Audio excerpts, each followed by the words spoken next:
Hello friends, knowledge centre computer में आपका स्वागत है। आज के वीडियो के अंदर मैं आपको CSS के बारे में कंप्लीट इन्फॉर्मेशन दूंगा कि व्हाट इज CSS, CSS को हम HTML के साथ क्यों लगाते हैं, कैसे लगाते हैं और उसको हम कहाँ पे रखें कि ताकि हम उसको एफिशिएंट वे में यूज कर सकें, उसको कैसे हमारे HTML पेज में हम एक्सेस करेंगे, कंप्लीट इन्फॉर्मेशन होगी। सेकंड, आपको मैं ये भी बताऊंगा कि आप ये सारे नोट्स, मेरे जो डिस्कशन वाले नोट्स हैं जो मैं वीडियो के अंदर यूज करता हूँ, तो वो सारे नोट्स आप डिस्क्रिप्शन में जो लिंक अवेलेबल है वहां से जाके डाउनलोड करके यूज कर सकते हैं। तो स्टार्ट करते हैं CSS के बारे में इंट्रोडक्शन, और देन हम CSS को कैसे लगाते हैं। जैसा कि आपको स्क्रीन पे दिख रही है कि CSS stands for cascading style sheet. It is a style sheet language which is used to describe the look and formatting of a document written in markup language. It provides an additional feature to HTML. It is generally used with HTML to change the style of web page and user interface. क्या मतलब होता है? जैसा कि हमें पता है कि HTML को यूज करते हुए हम केवल एक वेबसाइट का स्ट्रक्चर प्रिपेयर कर सकते हैं। स्ट्रक्चर बनाने के लिए हमें HTML को यूज करना होता है, और CSS का जो यूज होता है उसको डेकोरेशंस के लिए और कहें डेकोरेटिव करने के लिए हम CSS को यूज करते हैं। जब भी आप कोई वेब पे साइट सीखने के लिए कोर्स को देखेंगे तो आप देखेंगे HTML plus CSS plus JavaScript. तो HTML plus CSS plus JavaScript का मतलब क्या है कि HTML के थ्रू आप स्ट्रक्चर बना सकते हैं और उसको डेकोरेटिव करने के लिए हम यूज करेंगे CSS। CSS stands for Cascading Style Sheet. CSS is used to design HTML tags। Definitely design के थ्रू हम उनको अलग अलग वे में डिजाइन के फॉर्मेट में प्रेजेंट कर सकते हैं। CSS is a widely used language on web. बहुत ज़्यादा यूज में आती है वेब टेक्नोलॉजीज के साथ। HTML, CSS and JavaScript are used for web designing. जैसा मैंने आपको बताया कि ये तीनों का कॉम्बिनेशन है फॉर वेब डिजाइनिंग के लिए। It helps the web designers to apply style on HTML। So what does CSS do? कि CSS क्या करती है? You can add a new look to your old HTML document. आप अपने पुराने डॉक्यूमेंट को एक नया लुक दे सकते हैं CSS के through. You can completely change the look of your website with only a few changes in CSS code। CSS में कुछ चेंज करके आप अपनी HTML वेबसाइट को पूरा नया लुक दे सकते हैं। तो यहाँ पे स्टार्ट करते हैं। सबसे पहले CSS का सिंटेक्स। और दोस्तों, CSS के सिंटेक्स को लिखने के लिए आपको क्या आना चाहिए? आपको पता होना चाहिए कि हम कौन से टैग के ऊपर CSS लगाना चाहते हैं। जैसा यहाँ लिखा हुआ है, ये CSS rule set contain a selector and A declaration block. कैसे लिखते हैं? सबसे पहले हमें चाहिए एक सेलेक्टर। सेलेक्टर का मतलब होता है किस टैग के ऊपर आपको CSS लगानी है। उसके बाद देख रहे हैं आप कि यहाँ जो कर्ली ब्रेसेस ब्रैकेट ओपन होता है, फिर उसकी प्रॉपर्टी और उसकी वैल्यू, फिर उसकी प्रॉपर्टी और उसकी वैल्यू। ध्यान रखिएगा, आपकी जो प्रॉपर्टी और वैल्यू होती है उसके बीच में हम कॉलन यूज करते हैं, और दो प्रॉपर्टी और वैल्यूज को सेपरेट करने के बाद हम लिखने के बाद उनको दो अलग अलग, अगर टैग है, एक टैग H1 है, उसके अंदर मैंने प्रॉपर्टी कलर लगाई, उसका वैल्यू मैंने येलो लिखा, देन उसको सेपरेट करने के लिए, टर्मिनेट करने के लिए हम यूज करते हैं सेमीकोलन। और आप यहाँ देख रहे हैं कि जैसे यहाँ पे H1 की एक प्रॉपर्टी है, एट्रीब्यूट है कलर, और उसकी वैल्यू है येलो। सेकंड जो प्रॉपर्टी है उसका नाम है फॉन्ट साइज, और उसकी वैल्यू है 11 पिक्सल, देन सेमीकोलन क्लोज। इस तरह से हम CSS को अप्लाई करते हैं। आई थिंक समझ में आ गया होगा। अब हम प्रैक्टिकल करके देखेंगे कि कैसे अप्लाई होता है। लिखा हुआ selector. Selector indicate the HTML element you want to style. It could be any tag like H1, title, body, जो भी आप टैग समझते हैं उसके ऊपर आप, उसको हम सेलेक्टर बोलते हैं। डिक्लेरेशन ब्लॉक क्या होता है? The declaration block can contain one or more declaration separated by a semicolon. ध्यान रखिएगा, सेमीकोलन से सेपरेट करते हैं। जैसे लिखा हुआ colour yellow, font size 11 px। अब लिखा हुआ each declaration contain a property name and value separated by A colon. जो हमने प्रॉपर्टी और वैल्यू लिखी उसको हम कोलन से सेपरेट करते हैं। Property is a type of attribute of HTML element. It could be colour, border, like that. Lots of attributes are there and value are the assign to CSS property. जो हम property use कर रहे हैं उसको एक particular value assign करेंगे। जैसा आप ये HTML का कोड देख रहे हैं, इस कोड के अंदर ये HTML का पूरा CSS का पार्ट हमने यूज किया है, और ये बाकी का पोर्शन HTML। इसको मैं एक काम करता हूँ, एक नोटपैड की फाइल में बनाता हूँ। कॉपी मैंने यहाँ से किया, I started notepad plus plus. Start करने के बाद मैंने कोड को पेस्ट कर दिया, और जैसे कोड को पेस्ट किया है मैं आपको बता देता हूँ। मैंने इसको सेव कर रहा हूँ, फाइल सेव। और सेव करने के लिए मेरे पास डेस्कटॉप पे मेरा फोल्डर है लाइव क्लास, उसके अंदर मैंने इसको लिख दिया फर्स्ट डॉट HTML। सेव करते हैं, आप देखेंगे ये थोड़ा सा कुछ अलग दिख रहा होगा आपको। और यहाँ पे मैंने लिखा है, देखिएगा ये हेड सेक्शन, और इसके अंदर एक स्टाइल टैग के अंदर मैंने एक कोड लिखा था। इसको हटा के दिखाता हूँ एक बार। देखिएगा नॉर्मली हेड बॉडी सेक्शन में मैंने दो टैग लगा अलग रखे हैं। एक ई टैग है, दैट इज पैराग्राफ टैग, और H1 टैग। और यहाँ मैंने हेड सेक्शन के अंदर एक स्टाइल लिखी है, जो स्टाइल टैग के बीच में होता है। आपको जब भी CSS अपने HTML पेज में लिखनी होती है, उससे पहले आपको स्टाइल टैग लगाना होता है। उसके बाद में जिस एट्रीब्यूट पे आपको लगाना है, फिर उसकी प्रॉपर्टी, देन वैल्यूज। और हम ऐसे लिख लिख के हमने ऐसा कुछ किया है। देखिएगा मैंने H1 टैग के ऊपर 3 प्रॉपर्टीज लगाई है, कलर, बैकग्राउंड और पेडिंग। क्या होता है अभी बताता हूँ। देन P टैग के ऊपर मैंने कलर लगाया है ब्लू। जैसे मैंने इसको सेव किया है, सेव करके मैं आपको दिखा दूँ, इस आइकन में ये दिख रहा होगा आपको। मैंने इसको ब्राउज वेब पेज पे एग्जीक्यूट किया है, और वेब पेज पे एग्जीक्यूट करने के बाद मैं आपको बताता हूँ कि ये कैसा वेब पेज पे दिखेगा। देखिएगा ये कुछ ऐसा वेब पेज पे दिख रहा है। मैं इस HTML की जो हमने CSS लगाया है, तो मैं इसको स्टाइल टैग को एक काम करता हूँ, आपके सामने हटा देता हूँ। यहाँ से Ctrl+X, मैंने इसको हटाया, सेव किया और रन किया। देखिएगा ये कैसे दिख रहा है। और जब मैंने यहाँ CSS लगा दी, CSS लगा के सेव करके जब एग्जीक्यूट किया, तो क्या आ रहा है। देखिएगा ये आ रहा है कि जो कलर है वो वाइट हो जाए, बैकग्राउंड है वो, बैकग्राउंड जो कलर है वो रेड हो जाए। व्हाइट की जगह एक बार काम करें, ब्लैक करके देखें, ये ब्लैक कोड लिखा, सेव किया, और जब एग्जीक्यूट किया तो ये ब्लैक भी हो गया। ब्लैक इसलिए नहीं किया था क्योंकि बाय डिफॉल्ट ब्लैक होता ही है हमारे टेक्स्ट यहाँ पे। बैकग्राउंड कलर रेड किया, और पेडिंग 5 पिक्सल। पेडिंग का मतलब होता है लेफ्ट पेडिंग, राइट पेडिंग की लेफ्ट से 5 पिक्सल्स का स्पेस के साथ आ जाए। अगर मैं देखिएगा इसको 50 कर देता हूँ तो क्या चेंजेज होता है। और देखिएगा ये जो पेडिंग आ रही है, इस चारों तरफ से बॉर्डर आ रही है, इसकी 50। तो left right right, left right, top और बॉटम, तो जो स्क्रीन है वहां से पेडिंग, सॉरी ये जो बॉर्डर है उससे 5 पिक्सल्स की पेडिंग में डेटा शो हो गया है। नेक्स्ट पी टेक का कलर ब्लू कर दिया मैंने, यहाँ पे देखिए कलर ब्लू कर दिया। तो कई बार बच्चे पूछते हैं कि सर एंकर टेक का ही कलर ब्लू होता है। नहीं, हम CSS के थ्रू हम किसी भी कंटेंट का कलर चेंज कर सकते हैं। और ये देखिएगा आपको जो हमने अभी तक पढ़ा है, तो आई थिंक समझ में आ गया होगा। मैंने क्या किया है, H1 एक टेक यूज किया और P टेक यूज किया, और उसके ऊपर मैंने 2 CSS लगा दी। तो हम इसको समझ में आ गया होगा। अब हम यहाँ पढ़ते हैं CSS selector. CSS selectors are used to select the content you want to style. Selector are the part of CSS rule set. CSS selector select HTML elements according to its ID, class type, और attribute extra. कुछ थोड़ा सा high level की point है, next step है। But हम अभी practically जब समझेंगे तो आपको समझ में आ जाएगा कि ये सेलेक्टर्स कैसे वर्क करते हैं।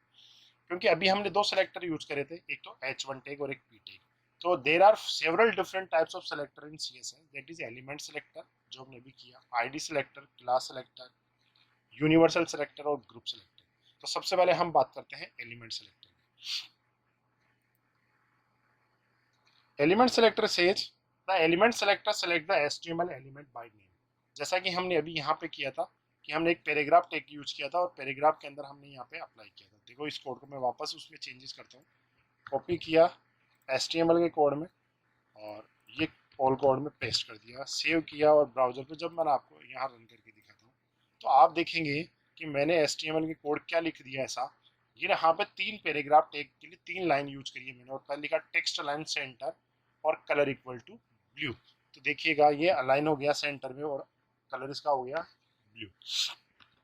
अब मैं वापस नोट्स पे चलता हूँ, और क्या लिखा हुआ है कि इस वे के थ्रू आप एलिमेंट के थ्रू किसी भी पर्टिकुलर एलिमेंट में यहाँ लगा सकते हैं। बट यहाँ प्रॉब्लम क्या हो सकती है, मान लीजिएगा मुझे जो पहला पैराग्राफ टेग लगाया है, this style will be applied on every paragraph.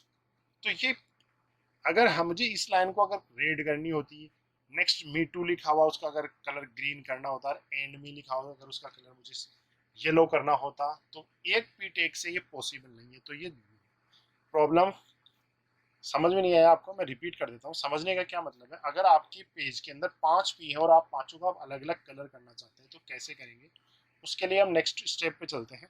और नेक्स्ट है आईडी सेलेक्टर। आईडी सेलेक्टर क्या कहता है, the ID selector element selects the ID attribute of an HTML element to select a specific element.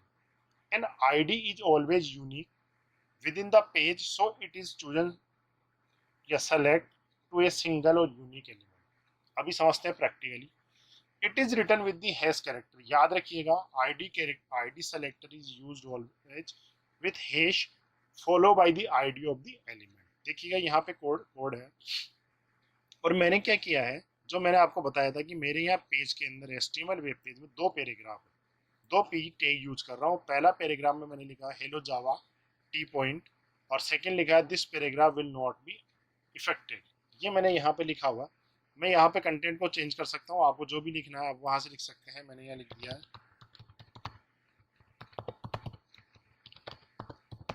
और जब मैं ये लिखे और second this paragraph will not be affected, तो देखिएगा जब मैंने ये लिखा है इसके लिए पैराग्राफ टैग के लिए या सीएसएस लिखी है ऊपर स्टाइल में, तो आप देखिएगा मैंने आईडी यूज की है और आईडी में लिखा है पेरा 1।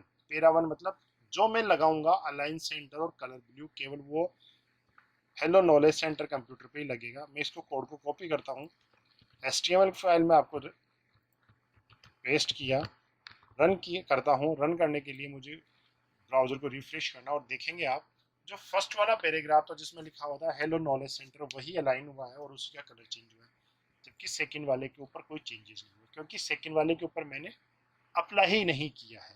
तो इस तरह से हम आईडी के थ्रू किसी भी एलिमेंट के ऊपर हम सीएसएस अप्लाई कर सकते हैं। और आप देखेंगे अब क्लास सेलेक्टर के थ्रू, क्लास सेलेक्टर के थ्रू हम कैसे लगाते हैं। जैसे हमने यहाँ आईडी लगाई थी वहां हम क्लास लगा लेते हैं। बहुत इजी है, क्या लिखा हुआ, the class selector select HTML element with a specific class attribute. It is used with a period selector and full stop symbol जिसको हम बोल सकते हैं, followed by the class name. देखिएगा क्या है, यहाँ देखिएगा मैंने एक H1 और P2 यूज करें, और H1 क्लास है सेंटर और P क्लास सेंटर, दोनों की क्लास का नाम ध्यान रखिएगा सेंटर। और यहाँ मैंने लिखा है डॉट सेंटर। डॉट सेंटर का मतलब होता है क्लास। और जब हमने आईडी यूज की थी तो हमने यहाँ यूज किया था हैश पेरा 1। तो आई थिंक क्लियर हो गया होगा क्लास और आईडी में डिफरेंस। इस कोड का भी आप कॉपी करते हैं और एग्जीक्यूट करके मैं बताता हूँ कि डिफरेंस क्या होगा।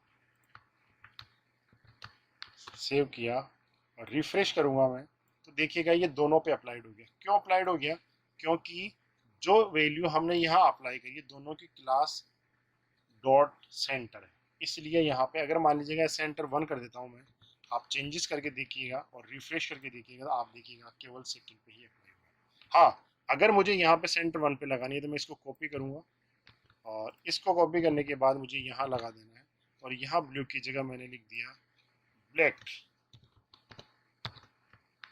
और जब ये सेव किया इसको तो आप देखिएगा अब ये दोनों पे इफेक्ट कर रहा है कि सॉरी यहाँ पे सेंटर 1 लिखना था मुझे, और एक ब्लू आ रहा है और एक सेकंड ब्लैक आ रहा है। तो डिफरेंस क्या हो गया, क्योंकि क्योंकि हमने इसके क्लास फर्स्ट है उसके ऊपर सेंटर थी, उसका मैंने ब्लू कलर लिखा था, और जो सेकंड वाला था उसका सेंटर 1 है और सेंटर 1 की सीएसएस में मैंने लिखा था कलर ब्लैक, तो इसलिए सेकंड वाला ब्लैक में शो हो रहा है। डेफिनेटली H1 है इसलिए फ़ॉन्ट साइज बड़ा है, और सेकंड है पैराग्राफ, तो पैराग्राफ में जो नॉर्मल 12 साइज होती है वो यहाँ पे शो होती है। तो हमने पहले पढ़ा एलिमेंट से, सेकंड आईडी और थर्ड क्लास से। अब बता रहा है class CSS class selector for a specific element, जैसा हमने अभी किया था। If you want to specify that only one specific element should be affected then you should use the element name with class selector। देखिएगा कैसे आ रहा है, देखिएगा यहाँ पे मैंने कोड में लिखा है H1 class equal to centre and P equal to class centre. तो ये कोड में ये आप जब चेक कर रहे हैं यहाँ पे आपको दिख रहा होगा, यहाँ मैंने लिखा है P डॉट सेंटर, तो ये किस पे अप्लाई होगा, ओनली पैराग्राफ टेक के ऊपर। तो देखिएगा ये कोड मैंने नोटपैड में रखा है, सेव किया और जब यहाँ एग्जीक्यूट किया तो आप देखेंगे अब ये केवल पैराग्राफ जो सेकंड वाला लाइन था उसी पे अप्लाई हो रहा है, जबकि फर्स्ट पे नहीं हो रहा, क्योंकि यहाँ मैंने क्या लिखा है कोड में, पी डॉट सेंटर। अगर मुझे यहाँ पे क्लास की जगह आईडी लिखनी होती, आईडी सेंटर लिख देता मैं, तो यहाँ लिखता P hash centre. I think clear हो गया होगा फोर्थ वे भी, कि हम जब सॉरी कि एक पर्टिकुलर क्लास स्पेसिफिक के लिए हम यूज कर रहे हैं, तो जब हम याद करेंगे तो पी डॉट सेंटर करके हम ऐसे हम सी एस एस अप्लाई कर पाएंगे। फोर्थ है P C S S universal selector. This universal selector is used as a wild card character.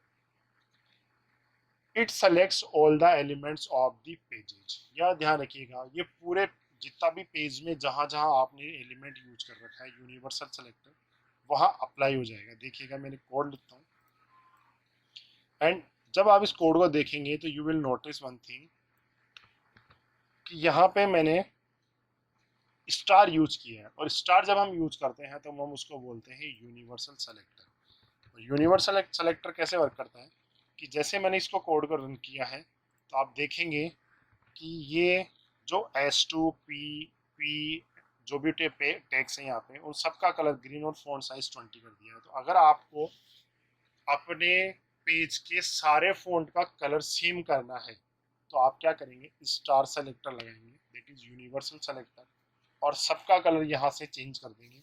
तो सारे जो आपके पेज होंगे उनके कलर आपको ग्रीन दिखेगा, जो भी कलर का नाम आप देंगे। इसका मतलब क्या हुआ, अगर आपकी वेबसाइट की कोई थीम है और थीम के अकॉर्डिंग आप वर्क कर रहे हैं तो आप उस थीम के अकॉर्डिंग कलर डिफाइन कर सकते हैं, और कलर डिफाइन करने से क्या होगा, आपकी अपनी अलग से पहचान होगी कि पूरी वेबसाइट के अंदर हम लोगों ने इस कलर को यूज किया। तो इस तरीके से आप हर पेज को सेट कर सकते हैं एक पर्टिकुलर कलर के लिए।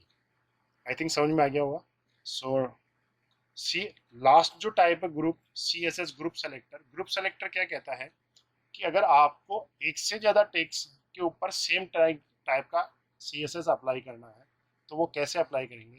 देखिएगा इस टेग में लिखा हुआ है ग्रुपिंग सेलेक्टर, और आप यहाँ जब कोड देख रहे होंगे तो आप यहाँ देख रहे होंगे कि यहाँ पे H1 H2 और P तीन टाइप के टेग हम यहाँ यूज कर रहे हैं, और मुझे जो H1 H2 और P पे अप्लाई करना है अलाइन सेंटर और कलर इक्वल टू ब्लू।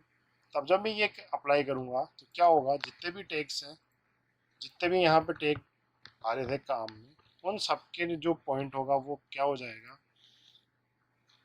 कि यहाँ पे जब सबका कलर होगा वो सबकी सेम प्रॉपर्टीज अप्लाई हो जाएगी जो मैंने पहले यहाँ पे अप्लाई किया हुआ था। एक सेकंड, ये मैं नाम चेंज कर देता हूँ कोड में ताकि आपको आराम से और समझ में आ जाएगा। ये कोड को सेव किया और जब मैं इस पेज को रन कर रहा हूँ तो आप देख सकते हैं कि तीनों के ऊपर सेम तरह की से प्रॉपर्टीज अप्लाई हुई हैं। तो आई थिंक समझ में आ गया होगा कि किसी भी फाइल के ऊपर हमें सी एस एस कैसे लगाते हैं। सी एस एस लगाने के जो पांचों तरीके थे हमने यहाँ पे देखा। सबसे पहले सेलेक्टर के थ्रू, और सेलेक्टर में हम एक पर्टिकुलर टैग यूज करते हैं। फिर हमने आईडी बनाई। टैग क्या है, ये जो भी आपका टैग होता है उसी के अंदर आईडी इक्वल टू जो भी नाम दे देते हैं आप उस आईडी के थ्रू एक्सेस कर सकते हैं। थर्ड हमने लगाई क्लास। क्लास लिखने के लिए क्लास इक्वल टू पड़ा, जब आप क्लास को यूज करेंगे तो डॉट लगाएंगे जिसको पीरियड सिंबल भी बोलते हैं और फुल स्टॉप सिंबल भी बोलते हैं। आईडी के लिए आप जैसे आईडी पेरा 1 था तो यहाँ पे हैश यूज करेंगे। थर्ड था फोर्थ था सॉरी यूनिवर्सल सेलेक्टर। यूनिवर्सल के लिए हम स्टार यूज करते हैं। और लास्ट जो था C S S group selector, उसके लिए हम एक से ज़्यादा सी एस एस को यहाँ पे ग्रुप सेलेक्टर के अंदर थ्रू यहाँ एक tech comma second tech comma third tech ऐसे कर करके जितने भी टेक्स के ऊपर आपको सेम प्रॉपर्टी लगानी है वो आप यहाँ से मैनेज कर सकते हैं। आई थिंक गॉट इट, यहाँ तक समझ में आ गया होगा। अब है how to add C S S. ये बहुत ही इम्पोर्टेंट टॉपिक है। सी एस एस जब आपको सीख जाते हैं, आप सी एस लगाना सीख गए, तो अब हम उस सी एस एस को रखेंगे कैसे। सी एस एस को रखने के 3 वे है जो इनलाइन, इंटरनल और एक्सटर्नल। इनलाइन, इंटरनल और एक्सटर्नल। तो ये तीनों टॉपिक्स हम नेक्स्ट क्लास में पढ़ेंगे कि ये तीनों हम इंटरनल सी एस एस कैसे लगाते हैं, इनलाइन सी एस एस कैसे लगाते हैं और एक्सटर्नल सी एस एस कैसे लगाते हैं। इन तीनों सी एस एस को हम अपने वेबसाइट, जो लाइव वेबसाइट HTML में हम लोगों ने बनाई थी, उसके ऊपर लगा के देखेंगे और पता करेंगे कि इंटरनल, इनलाइन और एक्सटर्नल सी एस एस हम कैसे लगाते सकते हैं। तो आज की क्लास में आपने सीखा है सी एस एस कैसे लगाते हैं और सी एस एस लगाने के पांचों वेज कौन कौन से हैं। प्लीज़ जो आप वेबसाइट अपने घर पे प्रैक्टिस कर रहे हैं उसके ऊपर ये CSS अप्लाई करना सीखें। आप देखिएगा कि कैसे अप्लाई कर पाते हैं। अगर आपको कुछ प्रॉब्लम्स आए तो you can mention in comments, and जब आप कमेंट्स में अपनी प्रॉब्लम लिखेंगे definitely I will solve that for you. And अगर मेरा वीडियो आपको पसंद आया तो please like it, subscribe my channel and share with your friends. Thank you so much for watching this video.